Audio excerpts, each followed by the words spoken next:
या चुका टाळा, नाहीतर देव तुमच्या घरात कधीच वास करणार नाहीत.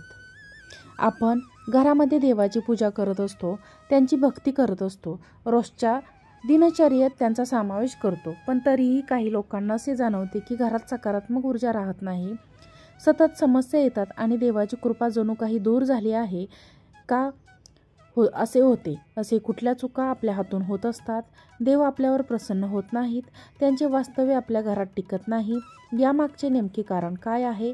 आज आपण अशाच काही महत्त्वाच्या चुका पाहणार आहोत, ज्या आपल्याकडून कळत न कळत होत असतात आणि त्यामुळे देवांचे वास्तव्य आपल्या घरात टिकून राहत नाही. त्यासाठी ही कथा शेवटपर्यंत तुम्ही नक्की ऐका. एका गावात रामेश्वर नामक गृहस्थ राहत होता. तो खूप धार्मिक माणूस होता. त्याच्या घरात मोठे देवघर होते. त्याच्या कुटुंबातील सर्व लोक रोज पूजा अर्चा करत होते. सकाळी आणि संध्याकाळी दीप प्रज्वलन करत होते. नियमित भजन कीर्तनही चालायचे. पण हळूहळू रामेश्वरच्या घरात काही अडचणी येऊ लागल्या.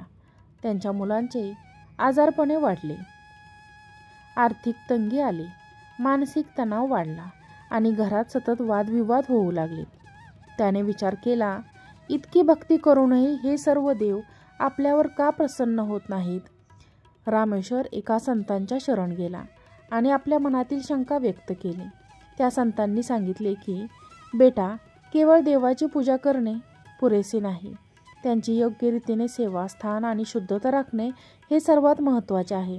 तुझ्या घरात काही चुका होत असतील, ज्या देवांना अप्रिय आहेत, त्या सुधारल्यानंतर तुझे आयुष्य पुन्हा सुखकर होईल.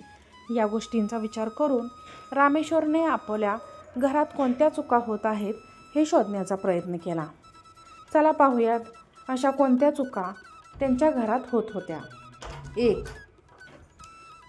चुकीची देवघराची दिशा. वास्तुशास्त्रानुसार घरातील देवघर उत्तर पूर्व ईशान्य कोपऱ्यात असावे. हा कोपरा अत्यंत पवित्र मानला जातो आणि इथे देवतेचा वास असतो. जर देवघर आग्नेय, दक्षिण, पूर्व, नैऋत्य, दक्षिण, पश्चिम किंवा वायव्य, उत्तर पश्चिम दिशेला असेल तर घरात नकारात्मक ऊर्जा वाढते आणि देवांची कृपा राहत नाही. 2. देवतांची चुकीची मांडणी. देवतांच्या मूर्ती किंवा फोटो एक दुसऱ्याच्या समोर नसावेत, त्यामुळे देवांचा आशीर्वाद कमी होतो. गणपतीची मूर्ती घरामध्ये 2 नसाव्यात. 2 गणपती असल्यास घरामध्ये संकटे येतात अशी मान्यता आहे. देवतांचे मुख पूर्व किंवा पश्चिम दिशेला असावे. दक्षिण दिशेला देव ठेवणे टाळावे. 3. देवघरात अशुद्धता ठेवणे. देवघरात कधीही चप्पल घालून जाऊ नये. तिथे अस्वच्छता राहिली, धूळ साचली, फुटलेल्या मूर्ती ठेवल्या तर देव प्रसन्न राहत नाहीत. जुने हार, फुले वेळेवर काढून टाकावीत. 4. तुटलेल्या मूर्ती ठेवल्यास देव नाराज होतात. काही जण फुटलेल्या मूर्ती, जुन्या चित्रे किंवा भग्न पावलेले शिवलिंग घरामध्ये ठेवतात. हे टाळले पाहिजे. भग्न मूर्तींना नदीत विसर्जित करणे उचित असते. 5. तांब्याच्या ऐवजी स्टील किंवा प्लॅस्टिकच्या पेल्यात पाणी ठेवणे. पूजेत पाणी नेहमी तांब्याच्या भांड्यात ठेवावे. स्टील, प्लॅस्टिक किंवा लोखंडाच्या भांड्यात पाणी ठेवणे अशुभ मानले जाते. 6. रात्री देवघर उघडे ठेवणे. काही घरांमध्ये लोक रात्री देवघर उघडे ठेवतात. वास्तुशास्त्रानुसार रात्री देवघराचे दरवाजे बंद करावेत. 7. ज्या घरात भांडण तंटे जास्त असतात तिथे देवता राहत नाहीत. कुठल्याही देवस्थानात शांतता आवश्यक असते.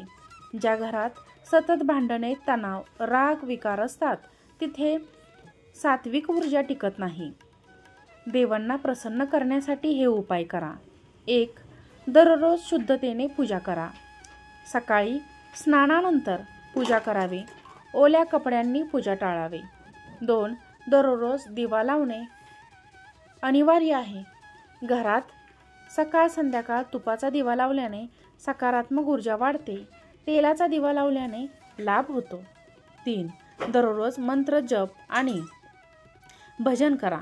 शंकरांच्या घरात ओम नमः शिवाय, विष्णूंच्या घरात ओम विष्णवे नमः, गणपतींच्या घरात ओम गणपते नमः हे मंत्र रोज जपले पाहिजेत. 4. पूजेत तुळशीपत्राचा वापर करा.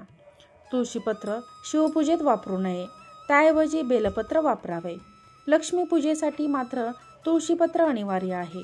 5. सत्य आणि सदाचार पाळा. दुसऱ्याला त्रास देऊ नका. चुकूनही चोरी फसवणूक करू नका. अपशब्द घरामध्ये टाळा. 6. देवांसाठी वेगळे आसन ठेवा. पूजेसाठी स्वतंत्र असे आसन वापरा.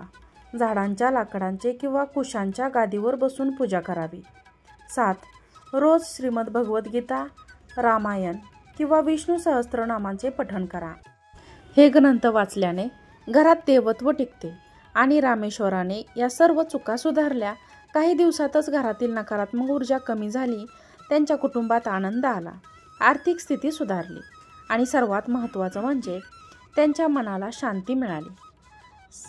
संतांनी सांगितले, जेव्हा आपण आपले विचार, कृती आणि वातावरण शुद्ध करतो तेव्हा देव आपल्यावर कृपा करतात.